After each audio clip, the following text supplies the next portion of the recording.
Hey there, boys and girls. Welcome to this week's episode of Hollow Weekly. Nick and George here with a very monumental episode. I was trying to wrap in mountain and grandeur. Trying to work in granite. Yeah, granite. Some of the most beautiful rock in the lands. So this is a different type of episode. Normally we do horror films. TV horror, sometimes some books, stuff like that. But we wanted to change it up because we share a fear of heights. Yes. It's an unfathomable about a fear. Hard start. Hard stop. This is a horror movie to me, but okay, go ahead. No, but if you label it, it's going to be I know. You tuck it in there, and it's not. You can't put it next to like Horror Noir came out, I think today or yesterday. Yep. It's not a horror doc. No. But it's a horror film. I'm gonna loop right back around to you and agree that it is extremely scary. Yeah, it's not. I'm not categorizing it as horror. That's a joke. But most of the time when we're online or with the community or whatever, when we ask what's the basic definition of a horror movie, the first thing anyone says is that it's scary. And by that definition, I can say without the best horror movie of the year. This is gonna be the best horror movie of the year. It's up for it's Free Solo. It's up for Oscar. Yes, and it should be. It is the clear winner. but I don't see how anything can top a guy climbing a mountain with no gear. Well, it's funny you said that because in the theater when we talked about it, I still had Hereditary a better film by like a hair. Yeah. And honestly, I think The Endless is a better film by a hair, but it's definitely top tier. So it's definitely like top 10% of any of the movies. This is my favorite documentary, and it beat out Man on Wire. I still think Man on Wire is very, very, very, very, very, very, very close because there's a lot of similarities between the two. But I can say without a doubt that no horror film has ever made me wipe off the palms of my hands from sweat in the first, I think it was like the first 3 to 5 minutes of this movie. Yeah, that's interesting. I didn't think to ask you like how long it took for you to get rattled. Instantly. But instantly. So if you haven't seen the film, stop listening to this, go see it and come back. Yeah, so we're gonna do a basic review and then we'll go down some by alleys of scary movies and maybe perhaps documentaries. But in the meantime, we will be doing spoilers. There's only really a couple things you could even spoil about this movie. What kind of beans does he use in his eggs? That's a big one. I'm not going to spoil that one. Don't spoil that one. What kind of chili? Yep. What's another big one? Does he live or die? Does he live or die? Does he make the climb? That's a big one. That's not really. I mean, do him and his girlfriend make it? What kind of fridge do they buy? I think in that order. Yeah. What kind of chili? Fridge. Does he live? Relationship. Yes. That's the order it goes down. No, well, we wanted to see this movie in IMAX. We were looking at it because we're both very scared of heights. We love horror, and we were like, well, if it's a guy climbing a mountain with no gear, this should be pretty gnarly. Yes. And it did not disappoint. And it's highly touted movie. It's like 98% on Rotten Tomatoes. It is so good. Mm-hmm. But the first 3 to 5 minutes, it's him doing he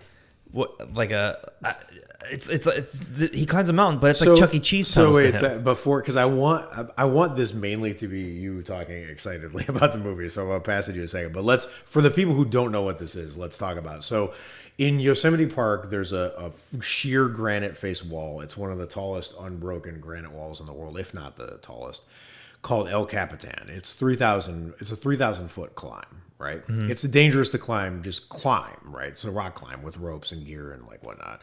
So this guy Alex Honnold, who's become a pretty legendary climber of all different kinds. Like he does different kind of climbing, but he's the preeminent free solo climber of this generation. Right, so like he had set this as a goal. No one had ever free solo climbed this face of this. He had done in some of the setup, the background that the movie gives you. They showed you that he had done a couple other free solo climbs that were pretty exciting, and one of them was like 900 feet. One of them was like 1,200 feet. This was more than double of the height of that. So the movie is kind of following him in his journey. Is he or is he not going to attempt this because it seems fairly suicidal? And if he attempts it, how is he going to do it? What's his strategy to climb it? And will he succeed? So that's the movie. That's the movie. Okay, go. And it is so layered. That's what I was telling Sarah that I liked about this was how layered the movie was. Because you have your main subject, Alex, who is super interesting. Yep. Then you have the relationship that he has with just the film crew, who are all experienced climbers. What was the director's name? Jimmy Chin. Jimmy Chin. Well, that's co-directed. It's Jimmy Chin and Elizabeth Chai, and I can't say her last name. We'll just say it starts with a V. But even everyone in this film is interesting because the whole film crew was like experienced climbers. Well, yeah, and also like important to know, the film crew. It's produced by National Geographic Documentary Films and Little Monster Films originally, which is I suspect is probably Jimmy Chin's crew, and they got bought out by the bigger thing. But they were friends. They're friends. They've done a lot of climbing and a lot of filming before this film, so they're friends, which is key to kind of the drama of the movie as it proceeds. Yeah. So the whole crew that filmed it were friends first, and then filmmakers second, right? So like it's all the friends, which is why they were so. It was like so suspenseful during a lot of the scenes where they're filming it, but you can tell like if he falls, like they're going to be wrecked for life. Like they're going to, be miserable. There's that scene when the director's talking and he's like, we have to be honest that we are making the commitment with ourselves that whatever happens, happens. And like you could tell like when he said it, everyone around him, like they talk about the shield a lot that comes up when you're friends with the climbers. You have this shield. They talked about armor, having armor, like emotional armor. Yeah, and when he says that, you immediately just like to transform, like shoop, you just see the armor go right up on them, and they're like, "That okay? Yep, you're right. It's a possibility. Yep, but he knows what he's doing. Yeah, and it's just like seeing that part. So it's layered. Yes, there's the see. I'm gonna get into all this. There's the climber. Shit. There's the filmmaking. Filmmaking crew. Then there's the family life behind the guy, which is it's a small part, but it's super. I mean, it's a super fascinating, and they got that told really fast, just like brushstrokes. But you knew, and it's all you needed to know. It was great. And then, of course, the relationship, which is like with his girlfriend, which is like a rom-com. Like it is like the most sinister rom-com, but yeah, the most polar opposite personalities getting together, and it is just fascinating to watch. And there's also his relationship with other climbers, the heritage of climbing in the climbing community, which is another layer because it's not just he has a sort of not I wouldn't say mentor really, but he has someone who's helping him trained to climb the El Capitan, who was a legendary climber. Well, I'm saying was, like he's dead. Who is a legendary climber named Tommy Well, we better check Wikipedia. Then, no, he's still alive. This movie just came out. So Tommy Caldwell is the climber, but then he comes into I wish I knew the guy's name, but he came across that other climber we really liked. The older guy older guy who kind of like gave him some good advice and encouraged him when he kind of backed out of the first attempt, to say he was making the right decision, etc. Totally. There's so many layers, and there's not that many people to keep track of. No, other documentaries, there's tons of people. They're interviewing a ton of people, but this you have a relatively small crew. There's a few people who you at the end of the film you're like, okay, it's this one other climber, but it's relatively small, super easy to follow. Yep. But like just the I mean, I just keep thinking about layers for some reason. Like well, that's how granite's made. That's how. Well, what I really liked about it was how invested the entire crew had to be. It's not like another movie where they hire you. You got a paycheck coming in for like the next month, and then you're gonna move on to the next one. Like you had to make this movie happen. You had to be so tight with this climber because he had to practice getting used to climbing with them in his space. Yep. So they had to build, like, on another set, you show up, you do your job, you go home, rinse, repeat. Yep. You don't have to build a bond because someone's life is in your hands. Right. And just seeing them form that over time, because you see it get built in this film, which is what's fantastic. You see how they go through it. It's not just like they're showing you the final glossy product. Like they're showing you like, no, this it's not as easy. Yeah, it's raw. You see all the behind the scenes. And what I love about it is how honest everyone is. Well, yeah, and we should, since you brought that up, we can talk about Alex's radical honesty, which is crazy. So I'll get to that in a second. But one thing I just wanted to say was there are these gut check scenes with the film crew. I think there might be 3 or 4 of them where they have talks with each other, like we're going to set up these cameras, and what if the drone or the camera interferes with his climb and he falls, right? Yeah. Or what if we fuck it up? Or what if we're making him nervous? Or what if he's doing it because of the movie and he's not really doing it because he's 100% is committed to doing the thing? And every time they have these conversations with each other, the camera pans around and everyone's just thinking. And it's riveting. Like, it sounds boring, but it's not. Like, everyone's just thinking, like they're what they're processing thinking.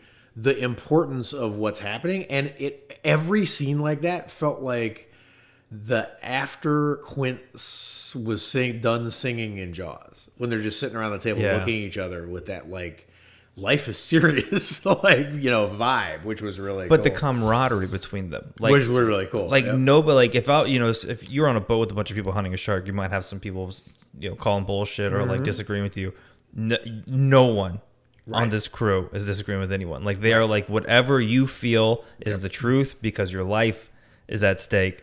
And it's just like, it's like, I don't know. It's like if 12 Angry Men, they all went into the back room and all agreed within 20 seconds, like, because they knew each other. 12 agreeable men. 12 agreeable men.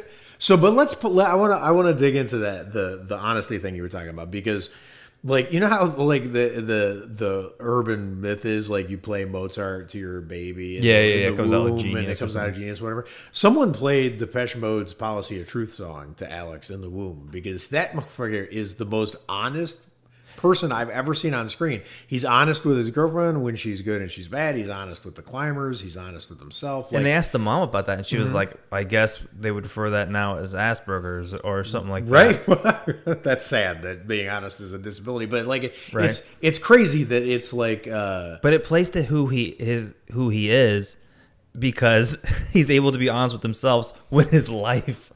Right? Yeah. Which you need to be. Like, he knew the day that he was going to do it, that was the day he was ready to do it. And a lot of other people would be like, "Oh my God, everyone showed up. They got the camera. I got to commit. I'm 99%, but I won't say anything. Like, I'll gut through and I'll." To me, like, he wouldn't do that. He wouldn't play it like that. To me, I think that is the most powerful part of the film. So we're gonna get into spoilers and stuff like that, but well, let's do it. There's gonna be spoilers. Let's spoil it because there's only a couple of spoilers. He's in a relationship. The relationship has some strain, but it turns out great. He makes the climb. He lives happily ever after. So, like, with you knowing how it ends, though, you are not home free of sweaty palms and anxiety. No, because I knew he lived, and I was nervous as hell. And it's just because you can't. It's the same reason. Knowing on a roller coaster that you're safe doesn't prevent you from feeling scared on a roller coaster. Exactly. Because if your eyes are open, you're watching this movie at all, the way it's filmed makes you feel like you're in his shoes. And what he's doing is insane. Can we just talk for a second? Because we can't do justice to this in an audio format. But I knew free solo climbing was hard and kind of nuts, right? But I had no idea how nuts it actually is as presented in this movie. I mean, you are 3,000 feet in the air. You are, like, there's a moment in the movie where he says, I know if I fall, my body's just going to explode on impact, right? Like, he's so high up, and he's literally with no gear. It's literally a bucket of fucking bowling powder. And he says, he's like, I knew today was the day. I didn't even feel my backpack up. Yeah, right? Like, it's crazy, but it was just insane. So I just love that he's that crazy that he would attempt this. But, like, there's a lot of free solo climbers, and it just all looks nuts to me. Yeah. Well, back to the part that I thought was honestly the strongest part of the film. Well, I mean, obviously it's the big turning point, drama for the documentary, but he goes to climb the mountain. And they're like, he'll have to start at night. And you see him walking. That shot when he had the headlight on and he turned, you saw the deer there. That looked like a $2 million shot. That was so pretty. Yeah. But when he was like, yeah, I'm going to start climbing in the dark, I was like, there's no fucking way. There's just no way. Yeah, just make this more challenging. Yeah. But he had to, because to get, so it's about, I mean, it seemed like it was an all-day climb. Yeah. But he ultimately did it in 4 hours because he's fucking Spider-Man. But the point was, you can't get to a certain part of the mountain anywhere near dusk or sunset because the sun would be in your eyes, and you can't be like, so he had to start then to allow enough time to, like, you couldn't start at noon because that would be the worst timing. You would end up at the apex of the mountain at exactly the wrong time. Yeah. Which would be dangerous, right? So he had to start when he did. And then when he starts climbing that first mountain, like you're like, it's weird when he goes every time because he goes twice. Yes. The first time he bails, but every time he went to start free solo climbing it took my brain like an additional minute and a half to register. Oh shit, he's doing it, because I just could not register the idea that this person is about to go climb a mountain with no gear, and it freaked me the fuck out. But I think what I really liked about that scene was, and I think this is what shows how strong of a character he is the fact that he knew, like in his soul, that he was not ready for that climb. Yes. Because that was one of the things that I really started to feel bad for him when he was like, he was going to radio in that he wasn't going to do it. And he was like, what do I tell them? Mm-hmm. He's like, it's hard for me to even like say this. Right. Yeah. Well, it's kind of all a jumble because we're not doing chronologically. But like one of the important things to know about the fact that he didn't do that first climb was that he injured himself twice right before that. Yeah. Right? So when he ultimately does the climb, it's a year later, he's fully healed. But I don't think he was ready. His foot was still swollen. Right, he had right? sprained his ankle like, am I wrong? Was 5 weeks before? Yeah, wasn't his foot like 2 times the size it should have been? Or some shit like that. He just ties his... Maybe that's an advantage. That's true. Who knows? But there's a lot of obviously pressure on your ankles, and I can't imagine trying to do that with a recently sprained ankle, which was just nuts. But no, but I really liked when he started climbing. He was just like, I'm not doing it. And then the interaction with the older climber that we really liked. I don't know why I keep telling everyone this. My favorite line, well, there's 2 favorite lines, is when he says, I bailed. His reaction was good for you. Yep. Because he knew, and the director knew too, when he bailed, he said, this feels eerie or something like that. Yep. He was like, there's just a weirdness in the air. And what I liked about it, because they're all climbers, is that they knew that if he didn't have the balls to bail at that moment, that they were going to watch their friend die that day. Yep. And it's just a weird, like, I couldn't imagine be like, hey George, I'm gonna go to Ralph's, and then everyone here being like, he might not come back. Right. Like it's just normal shit that we don't have to process that. Right. Like I don't think you could get so far in a horror film, we haven't really got that. Like I haven't. When I feel scared for a character, I know on some level that's a character, but seeing it as like a real human with relationships and friends, it just. It does this weird, like, you feel like you're just full of energy that's about to blow up because you're like, what the fuck is going on? Like, people are choosing to do this shit. Yep. But that interaction, when he said, good for you, it was he said, there were 2 things he said. The first thing he said was, good for you. And then the second thing he said was, you made the perfect decision. Yes. Right? Because and there's only a handful of people on Earth who even know what that feels like to gear up for something like that and then be like, I'm not ready for this today. Yeah. So... they just had, that's one of the things I like about the movie is there were all these moments and they did a really good job of capturing them, and we can't do any justice to it here on the podcast. It's a documentary. Go support you have it. to watch it, right? And you have to, like, I would buy it. Like, I want to support this. I've seen it. I'm gonna buy it when it comes out, right? So because I want to support them. But the thing is that there were unspoken communications that were bigger than what they were saying. So, like he said, good it fits for into you. our Sopranos rewatch. Why? Because they say a lot without Oh saying yeah, anything. exactly, yeah, because of how it's framed, right? But he said good for you, but then they were like making eye contact, and there was more happening there than just like good, like attaboy or good for you. It was deeper than that, right? Which was interesting. And every time someone thinks in this film, like they're not just processing like, oh, if I waited, it would have went on sale next week. Like they're not like processing dumb shit. They're processing like our lives, life and death. Yeah, right? And it's not just like a easy death. It's like you're falling from a mountain onto rocks. Death. Right. Exactly. So the stakes are just completely high. And then there was that line that I really loved from what the director said when he bailed. He was just like kneeling down. He says, "It sucks that Spock has feelings." Yep. And I was like, fuck, dude. Yeah. But later he sort of came to appreciate it. Later he was like, I think one of the interesting things, one of the things that was interesting about the movie to me was the fact that the movie itself was so hard to make. And that, so in this is weird, it's me. In quantum physics, there's a thing called like the observer principle, right? So basically it's by observing like really, really small events, by the act of observing them, you change the event itself, right? So like literally they're doing experiments on scales that are so small that the light particles bouncing off your eye to the object are affecting the trajectory of the object. Like you're affecting the experiment when you look at it, right? They by filming him, they affected what he was doing. Yeah. Right? And I thought there was this great tension between, we don't want to fuck with him, but we want to make a great movie, right? So like, and what was interesting was after the fact, Jimmy Chin, the co-director, he had said that he was I'm saying this wrong, but he basically felt like he was a little bit off the hook because they were all there and ready to set up and film, and he backed out. That meant that he wasn't feeling pressured to do it because of the film.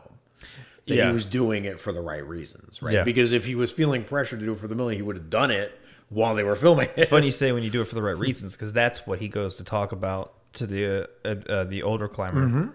He was like, make sure you're doing it for the right reasons. Yep. Because that dude knew. He's like, if you're doing it just to look cool, you're gonna die. Yep. Oh, so that was the connection with the film crew. Yes. Part that I really loved, and I also like the mindset that this guy had to go. Like the way his mind worked. There's a really fantastic montage. And it doesn't hit you until like they're 20 seconds into it. You realize what they're doing, and you're like, "Holy shit, this is how his mind works." I know what you're gonna say. And it's when he's reciting every little move he did. Like if you ask me, Nick, what did you do in the last 5 minutes? Like how many steps did you take to the kitchen? Right. How long did you have to hold, the cup against the fridge to get a glass of water? I wouldn't be able to tell you. Nope. But this guy could tell you every single move. Well, he can't tell you any of that either. He can't tell you how many steps he took to a kitchen or a coffee or whatever. The reason he can tell you, one is he's good at it, two is he's dedicated to it, and three is it's life and death, right? This is his job. Let's not forget, like, this is his job. He's going around giving talks and he's doing climbing. He's sponsored to climb a lot of the times, right? So, like, he's literally, this is his profession and he wants to be excellent. He says it over and over again. He says that he wants to do something with excellence. He goes, and literally, it's funny because I forget how they phrased it when I looked up this movie, but it said, the New York Times headline for the review or something was like, climb perfect or die. Right, like you literally have to be perfect to climb El Capitan free solo. You can't miss with a finger. Your toe can't be off kilter. You can't, like, it has to be like there's moments in this movie where he's literally reaching up to advance higher up the mountain. He's got one foot in the air and he's got one toe on the slightest indentation in the rock. And he calls them touches, right? One touch, two touch, or 4 points. He used both, right? So he's like, there's some points where there's moments where I've only got like a 1 point leverage, right? So he thinks of it like that, and he literally. So he has a climbing journal, and there's a great moment in the movie where Tommy Caldwell says, "Did you put anything fun in your journal? Like saw a deer today, or sunrise was beautiful, or I'm cold, or whatever." And he goes, "No." And you look at the journal, and it's like the Stephen Hawking scribblings. It's just like thumb to the right, index finger down, elbow crooked, make this move, knee bent, 3 feet to the left, granite shelf, which was just kind of mind-boggling. But he could recite it. He had it memorized by the time he made that attempt. He knew 3,000 feet of moves memorized in sequence. Fucking amazing. What I really liked was because they really did brush over his, because you mentioned that he wants to be excellent. But then when they got into his family life, his mother, was it his mother or his father that basically said like, never be there. What were they telling them? The mother he said that his mother had some sayings like almost perfect is nothing or stuff like that. They basically had this mentality of like, you'll never be at your best. So like you're always going to have to find the next best thing and keep, like there was no top limit that they could hit. Yeah, and honestly, it was weird too because you could see that, and this was really interesting because it would be fake in a lot of movies, but I bought this. I felt like it was 100% genuine. So he I'm going to say this the wrong way. And really talking about this is like it's like what was Gloria Steinem's thing? It was like like writing about music is like no, that wasn't her. It was someone else. It was like writing about music is like dancing about architecture, right? Like yeah. it doesn't make sense to do. Like you have to be in the head of an extreme climber to even like discuss it because I'm sure it's like we're not describing it right, but the way I'll describe it as an observer is when he made the climb successfully, it seemed like it meant less to him than anyone else. Right? Absolutely. Like it seemed like everyone else was high-fiving and celebrating. The film crew almost passed out from joy and relief. He hugged the one guy at the top. His He's girlfriend drenched. had been crying for hours consecutively. Like that's- everyone, and he was just like, Gotta go home. Like, and then he literally, the movie ends with him like doing Practicing his stretches finger- or exercise yeah. or whatever the His same finger day hangs. afterwards, right? And it's funny that the Super Bowl just recently concluded because I know it's super annoying to people. I know people hate it, but like Bill Belichick had made this thing famous, which was no days off, right? So like they did a thing. He won his Super Bowl. He has the more Super Bowls than anybody, and literally the morning after, he was making calls to rearrange his coaching staff for next year. Like literally, like everyone else is celebrating and partying and whoever, but not him. No days off, right? And this guy has the same mentality. Yeah. That level of excellence takes that obsessive mentality, right? So I know that it meant more to him than anybody else, but in a way we don't understand. But what you see on the outside of it is, if you hadn't watched the rest of the movie and you just watched the last 5 minutes, you would think that this guy was casual about it and everyone else was intense, but it's the reverse. But he just was like already moving on in his head. He's like, I did it. Next. That reminds me, I forget what the quote was. It was either there's life in space, either there's life out there or there's not. Mm-hmm. Either answer is scary. Right. And I almost feel like this is going to get a little more, not philosophical, but in a more of a different tangent. But it almost makes you wonder if the Belichick, Alex Clymer life of nothing is ever good enough, I will always find the next best thing, versus I've done the best thing, I celebrate. Which one is better? Or are they both scary? Because if you find the thing that you're content with, then you're done. Then what the fuck's the purpose of life? Right. But if you're never at the top, what's the purpose of life? And it's like, well, shit, what do I do? Well, and he says that in the movie, and it's one of the moments where, because the movie does a good job. He's a pretty hostile subject, and I don't mean that in a bad way. Like, I don't mean he's self-enclosed, he's self-contained. Yes, right? yes. So like, it's not. He was very participatory. I don't mean like hostile, but he's not someone that you would easily be able to explain, or like if you brought him over to a party for the first time, you were meeting important people you're trying to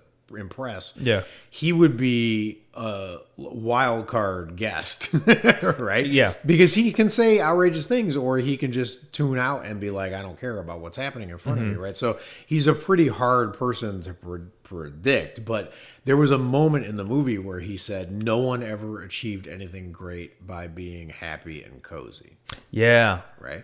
So that's what you were saying, which is like it's one or the other, but happy and cozy is not like the achiever mindset, right? So like, and he definitely was on the other side of that, like of that part. So I don't know. It's weird too, because also I think the movie is so goddamn good that I feel like we didn't get to see. I would have liked to see a movie about the movie, because I feel like Jimmy Chin was also that relentless and obsessed, and his co-director. Don't mean to she just wasn't shown in the movie, so I don't know much about her. But like it's the way the movie is so sharp and everything in it is so where it needs to be, with like no false notes and nothing missing. There was no point where I was confused or like I wish I saw that, they left that out. Like it was all there. It's just like perfectly put together. So that level of excellence has to be like pretty relentless too. I think the other reason why it's so scary is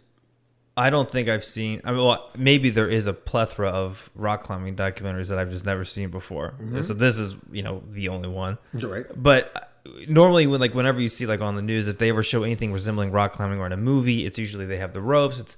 It's not a huge wall that they're climbing and like anything like that. But the fact that he was doing this insane mountain and we had close-ups of him doing it. There was even that little portion that showed you how big the ledges were that he was anchoring his feet at.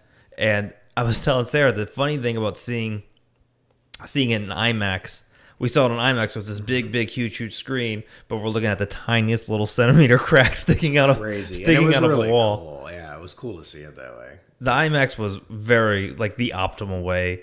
Optimal way to check it out. And that way, this movie has been around for a while, but that's literally one of the other reasons we're doing the episode. Besides changing it up, because we want to be a little bit bigger than just typical quote unquote horror. Yeah. But also, this movie deserves to be seen, but it should be seen on a big screen, as big as possible. And you're almost out of time to do it, so you should definitely go. It was insanity. I will say we did a post, and I think we did a live stream about the best movie theater experiences. Yes. And the first two that always come to mind is like Cloverfield. When I first saw that, and the tail smashes the bridge, like everyone was like, what the fuck is that? Because it was a big giant monster. It was a lot of fun. Yep. The second one being Paranormal Activity 3 at a crowded theater with like a bunch of other kids my age or whatever time it came out. Sure. So like everyone was like hollering, screaming, having a good time. Yep. This is probably the number one theater experience because it was a documentary on a Wednesday. Right. It wasn't packed. There was probably 7-8 other people tops in an IMAX theater. Yeah, so it looks like empty. Yep. it's super empty. But like you could feel I can't describe it other than you felt the energy. Oh, yeah, totally. And the tension in that room. And the anxiety. Anytime like one of the people who had the ropes who were safe slipped, no matter who, like even though they're probably safe because they have their ropes, they have all their gear, they're professionals. Anytime they slipped, everyone went, Yep. Every single time. Yep. And my favorite, it felt like the energy was just sucked out of the room because everyone was scared when they were showing the highlight reels of past climbers and like sort of like the history of rock climbing. It showed, I think, I could be wrong, but I believe it was the director. They were showing when he was on the news, and he's of course on a mountain, but he actually leaped from the mountain and then grabbed a ledge. It's so funny. My hands are getting sweaty again. It's such a good movie. All right. But when he did that jump, I think because it's really, really, really early in the film. Yep. That sets the tone. That is like if you think that's scary, Yep. get ready because everyone I've never felt the energy of the room be so equal of fear. Yep. No horror movie, totally. No nothing. It was amazing because it was in your face with it, but the movie felt like one of those rare movies, like The Witch felt the same way to me. The movie was one of those rare movies where I felt like they made that movie for themselves, and then we got to see it. They didn't make it for us. They didn't make it for spectators. They made it for themselves, and then we get to spectate it afterwards, which is a special feeling. It's like a really cool feeling. And by the way, I wanted to mention something. Like one of my weird favorite action. I'm not a big action movie buff. I'm very hit or miss on action movies. But one of my favorite weirdo action movies that I've seen like 5 times because I just can't turn it off. Oh, geez. I know what you're saying. Cliffhanger. Yeah. And when I watched Cliffhanger the first time, I mean, Cliffhanger is not a great movie, but there's something is so watchable. The cast is good, and John Lithgow's amazing, right? And as a villain, is that where Stallone's girlfriend dies? Yeah, she drops no, she. Oh yeah, slips, yeah, exactly, yeah. So, but I'm thinking of the girl in the movie who lives. She's the one from Northern Exposure. But you're right, a previous one. But the point is, I remember the first time I watched it, laughing and thinking how ridiculous this movie was. Like no one can survive that fall or make that jump or climb that fast or whatever. I thought. And then I watch this movie and I'm like, oh my god, cliffhanger. It's all possible. Well, not even possible. It's like they're moving slow compared to like this dude. Take this dude and put him in cliffhanger. The movie would be over in 30 minutes because he would have killed everyone in sight. He would have snuck up behind everyone because they'd have been like, he'd have been 2 miles ahead, closer than they thought he could possibly. They're like, where is he? He's in his van making eggs, chili, and spinach. Right, he's already killed all of you, and now he's just like partying. So like this movie retroactively took other action movies and made them look like I'm never gonna doubt an action movie again. They're gonna do something absolutely ludicrous, and I'll be like, all right, that's fine. Like apparently you can because this guy could climb over the sheer face of a fucking mountain in 3 hours, with no break. Like what the? The movie was edited really well. I mean, it was shot and edited. The music, so yeah, it was shot amazing. The music was perfect. That was Marco Beltrami. Yeah, I didn't know that going into it. So it was just like, oh hey, we could tie it in. We could be like, oh hey, he did Scream. Let's talk about 2 quick things real quick before I forget them. One is let's talk about Sandy. I don't want to leave her out because she's a super important part of the movie an interesting character in the movie. Yeah, right. So what did you think of her, their relationship? Like, I love their relationship. I think it was anything, in a movie with rock climbing, you would think like, yeah, should we be climbing the mountain, hanging off the side? But like, I wanted to see as much interaction with them as possible because it was such an interesting matchup. She is just like, she's just made of sugar. I can't describe it. Yep. She's just this really sweet and super smart and very supportive, which was not easy to do with him. It's crazy. Right. But just watching her, like when he went to do the first climb, he wasn't going to tell her, because he didn't want her to freak out. But then she discovered it, and then she went, "So you scared or something?" like she's just honest. She's like speaking her mind. And she's like, "Are you frightened that you're going to fall to your death? Am I going to see you tomorrow?" And like all this other shit. Like Jesus. Yep. But what my favorite scene between the two is when they he lived in a van because he would just travel climb, whatever. They buy a house, so he lives in the house later in the movie, but he lived in a Walmart parking lot for years before he met her, and then he lived in a van, and then he camps out of a van during climbing projects. Yeah. Right. So good. And I liked when they went to go buy the apartment because he just doesn't care at all. So it's just him kind of standing there because they say we're homeowners. Oh yeah. So they buy the house.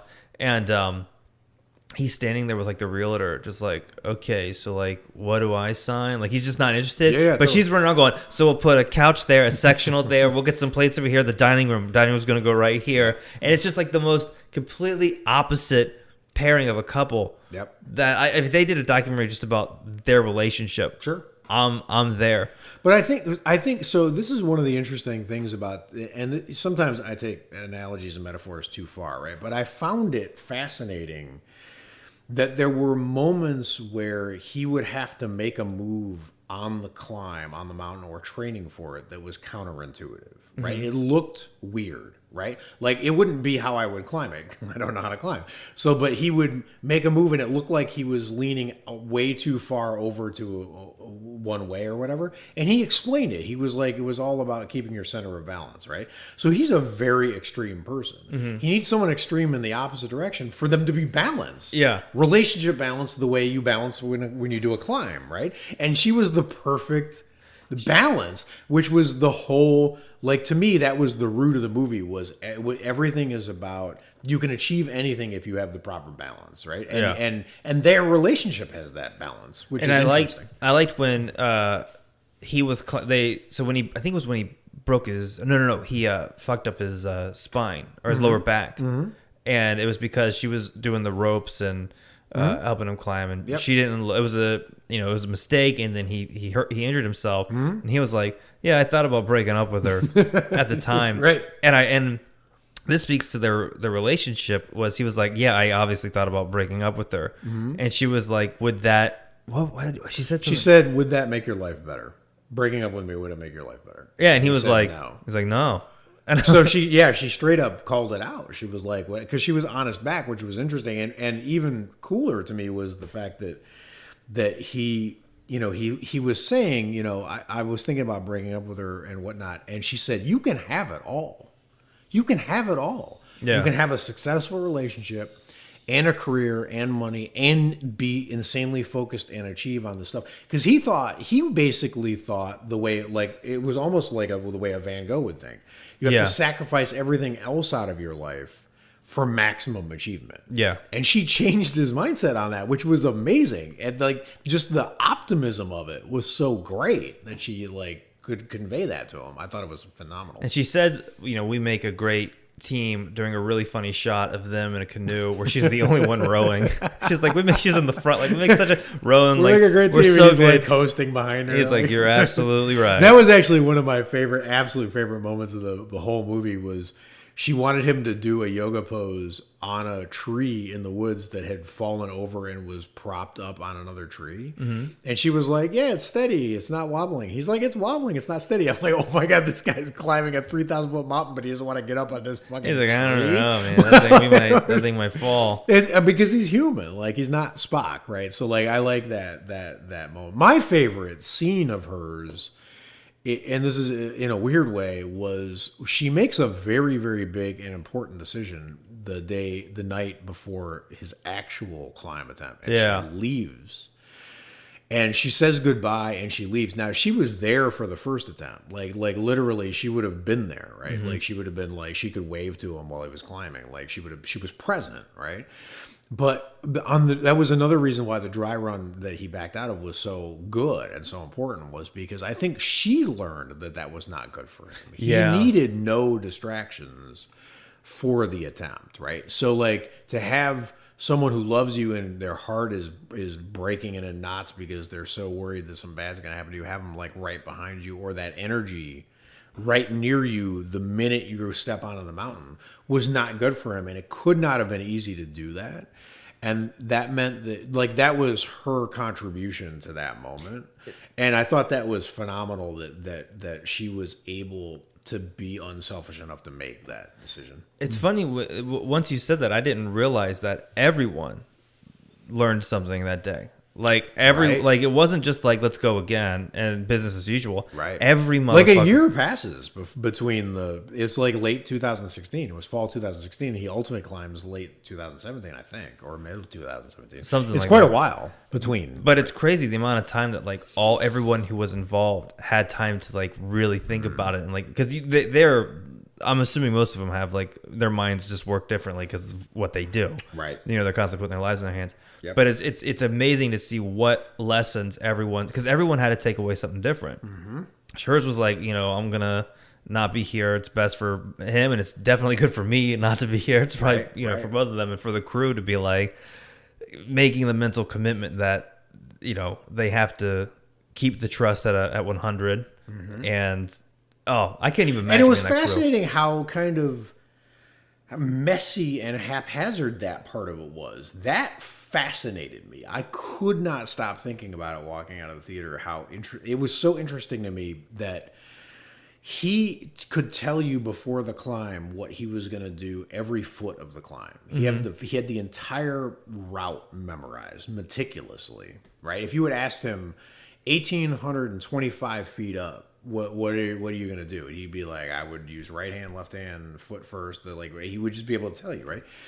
But when she leaves, he hugs her, and can't remember if it's a call after when she left before he climbed, or if it was right before they separated.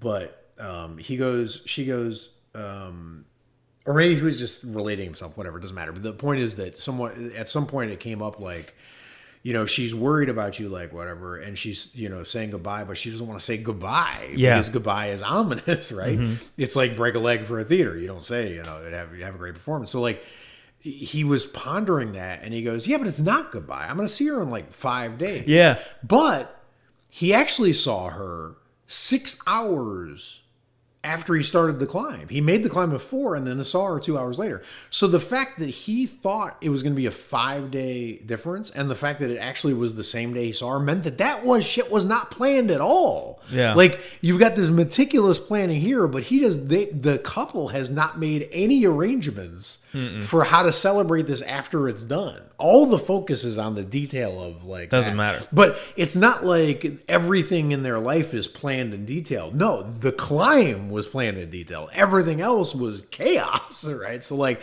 that dichotomy between those two things was really interesting. Right? What I really liked is, I think you're absolutely right. There should be a documentary just on how they filmed it, because Right? even when he goes to do the big climb, for reals, when he completed it, like, you have people sleeping on the side of a mountain getting ready to just film just a few shots of this. And the idea that when he was like, I'll see you in, I think, did he say like, I'll see you in like 5 days? Because he was like, I'm going to be here for that.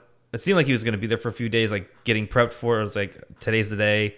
Honestly, I don't know. That's the thing, is I don't, like, even the crew themselves were talking amongst each other the night before. Like, I think he's gonna go. I think he's gonna go tomorrow. Because none of them were ready when he started. Right? They were like, okay, he's up. I mean, they were ready. They had drilled for years, but they like the timing of when he was actually going to get up and start. It was all up to him. Like, the whole project was up to him. Like, he could just be like, no, not today. And just watching them get up, like, that shows them, like, stretching on the side of a mountain. Like, let me grab that camera. I think Alex is climbing his way here. It was amazing. So let's close this with let's steer into the horror side of it for a little bit, right? I'm not going to try to sell this to people as horror, because it shouldn't be categorized as horror. It's clearly not. But there are some things that for horror fans here, and that's part of our mission as Hell Weekly Podcast, is to find the things that horror fans could enjoy or love, wherever they are, whether they're in horror movies, TV shows, books, art, or not, right?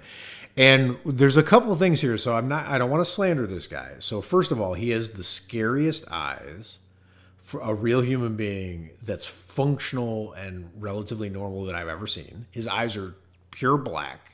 The climber, they're jet black. It's like his pupils are always dilated. He's a demon who climbs walls. It's really, really strange. He's a little bit intimidating and kind of scary. So like that's monster shape. Yeah, exactly. It's really, really strange. There's a great performance by an actor named Anthony Sher who did. He played Richard III. Richard III is one of Shakespeare's best villains, and he's a hunchback, basically, right?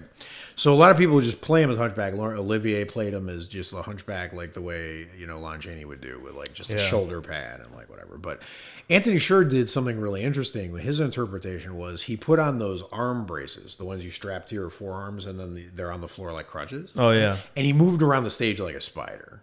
Right. Ooh. So he was like crouched over, had a hunch, but he was just like spidering all over the stage during the performance, and it made him super scary. And watching this guy move and climb and do like whatever, it's that intense. Like he moves like an oil slick. It's hard to explain. That's what they say when he's climbing. They're like, he's ahead of schedule as expected. So he's a little bit scary, intimidating. The heights thing is definitely terrifying, especially there's some vertigo moments, the way it's filmed, the camera spins around. Your stomach drops. There's moments where you think it's actually not as drastic as it is, and then the camera pulls back to give you perspective, and it's like the scariest shit you've ever seen. It's like a zoom out, like from like a 70s Hammer horror film, right? So like that part of it is terrifying.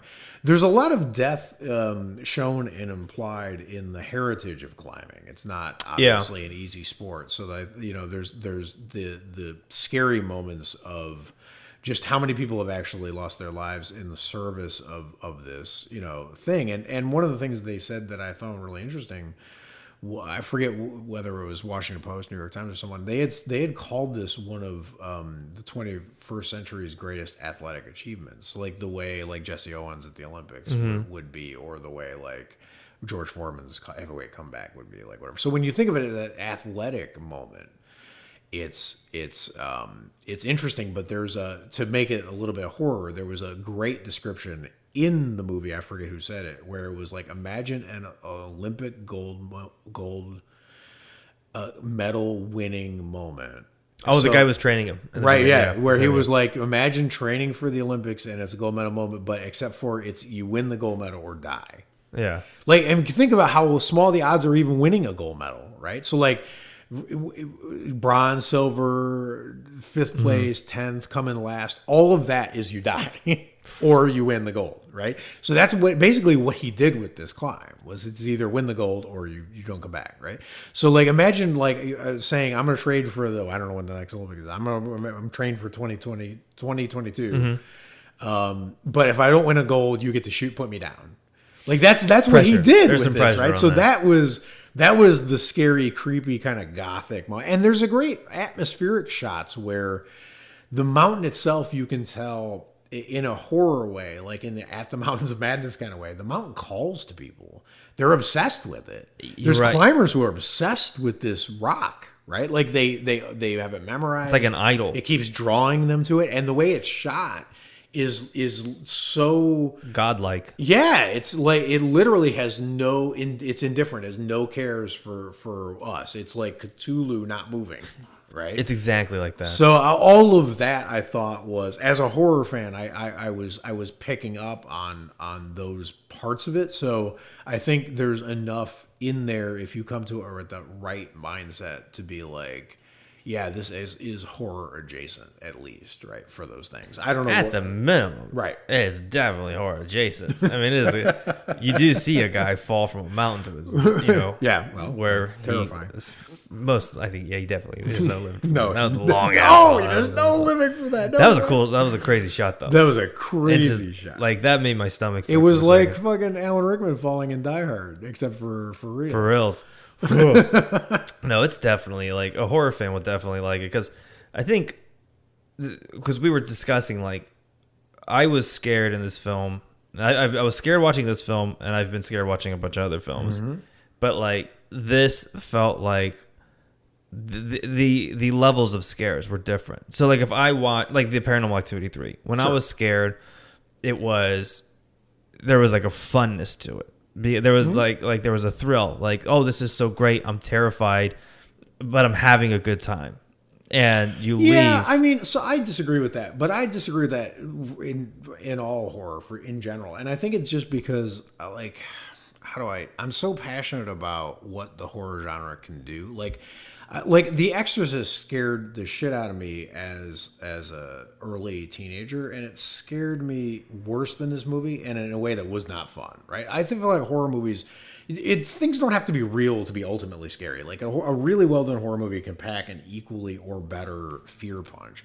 It's a different kind of fear. I think it's all personal for sure. Yeah. So I mean, you can disagree, especially but since you have fear of heights, right? Yeah, you can disagree, but it's still the truth for me. No, yeah, no, totally, it's truth for you. But like that's like the thing is, if we, let's say that we were make a podcast resolution that we were only going to review the scariest movies that came out in 2019. I wouldn't want to only do documentaries that were real because they're the most no, you wouldn't scare. You wouldn't, but to meet you halfway, if I had to compare it to a scare that I would say is equal or in the same field, I would say in Hereditary when you see the mom in the background. Totally.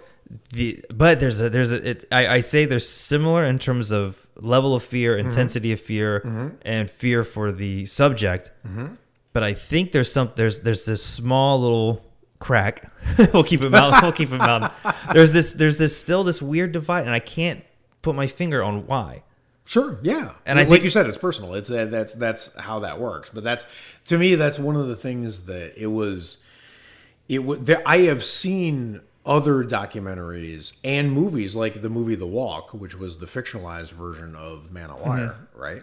Where everyone was saying they were fleeing from the theater, puking and whatever. And I enjoy the movie. I like that director, even though a lot of people don't respect his late career, Zemeckis. I liked that movie, and I liked Flight and all those. Like, I liked some of the stuff he's done in his late phases, but it was not scary. This was scary just because it was so well done. They showed you exactly what they needed to show you to move the story along that you're accompanying them. But again, they were indifferent in a way the mountain was. Like that, I keep coming back to the chill coming from this movie is, it's for us. This movie's for us, and you get to watch, right? Which is a little bit different. So that's a different kind of thing. But also, and then I guess the last thing for me on this was again, one of the things the podcast is about and our show is about is not just about horror, but it's about excellence, which is ironic because that was one of the messages of this movie. But it's just excellently done, and I appreciate that. On both fronts. When you come across a movie that's basically perfect, right? The way like Elm Street 3 or the way The Witch or the way Exorcist or Texas They're few and Chainsaw far Massacre. between. Yeah, you don't get perfect movies very often, and this movie is perfect. And it's a perfect movie when, because I'm gonna be thinking about this movie for probably over the weekend, but like, Sure. but you just keep chewing on it. Yep. Because I'm sure as soon as we wrap this episode up, 10 other things are gonna pop into my Yeah, head that absolutely. I liked about. But there's just so much in there. It's with you now. Yeah, Yeah. It is totally worth the watch. So highly recommended. Enough things going on to be horror adjacent if you need that, and you should see it in a theater because it's amazing there. Absolutely. And just to do a quick sponsor episode, or I do a little sponsor spot for the show. This episode is brought to you by Nick's Depends. Yes. You're gonna need them. You're gonna fill them up. This movie is absolutely. If you have fear of heights at all, you're. Did you ever in feel trouble. how? Okay, let me ask you this. Yes. To wrap up the episode, how queasy did you feel during the movie? I didn't actually. didn't? The funny thing is, and this is the weird part, because so I have a fear of heights, Yeah. right?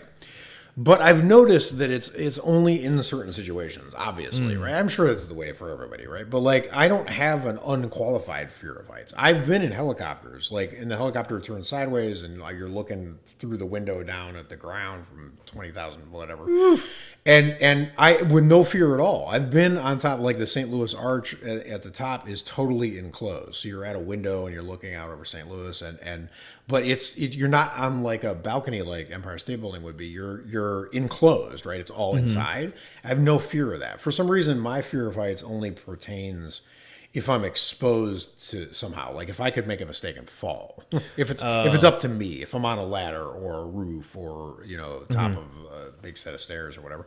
Or all captain. And right, so because my fear of heights is a qualified fear, I was so into what was happening to the characters that I rarely had my heights thing triggered. It was more like, oh my God, I hope he doesn't fall. Yeah. Like, I was more scared for him and for what they were going through.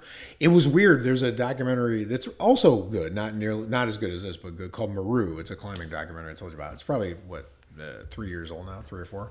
And I was more scared of heights in that one, even though it's not filmed as well, and it's because I didn't care about the people in it as much, right? So I was gripped with fear, but it was for the people, not the heights thing for some weird Wow. reason. I did get vertigo a couple times where they were spinning the camera 360 around. Oh yeah, them you can't avoid that. Yeah. That's gonna get you every time. But I wasn't. I was scared. I was feeling a lot of anxiety, but it wasn't heights anxiety. It was, oh my God, now I care about these people, and they're about to have a bad. And that was another thing is, again, like it's way too late for this now, but like I know you don't care about spoilers. I care a little bit more about spoilers, but one of the things that made the movie really enjoyable for me was there were a whole bunch of things I didn't know going in. I didn't know if their relationship was going to make it because he had relationships before that didn't, right? And so is she. Like they're equal. So I didn't know if their relationship was going to make it. I didn't know if him and the film crew were going to be at odds, severely. I didn't know if his mentor or the people helping him train, were going to abandon him during the process and be like, I can't help you do something so foolhardy. You know what I mean? So I didn't know any of that stuff going in, and watching it play out was super anxiety inducing because I was rooting for them. Yeah. How about you? The heights thing, obviously. The whole time. I was just gripping my seat the entire goddamn time. I am so scared of heights. I cried. I was what my dad put on Christmas lights on the tree or on the house. Yes. And he started hanging off the roof, and I was a mess. I was like, dude, you're hanging half your body off the fucking house for some Christmas lights. What the fuck is wrong with you? Right. I couldn't believe it. So yeah, this film had me the entire time. Yeah, it's highly recommended. Fear of heights or not, it's an excellent movie. See the movie; it's really great. Bring a towel for your hands. It's gonna get sweaty. Yep. It's gonna get sweaty, and stay scary and watch a bunch of horror movies. Okay.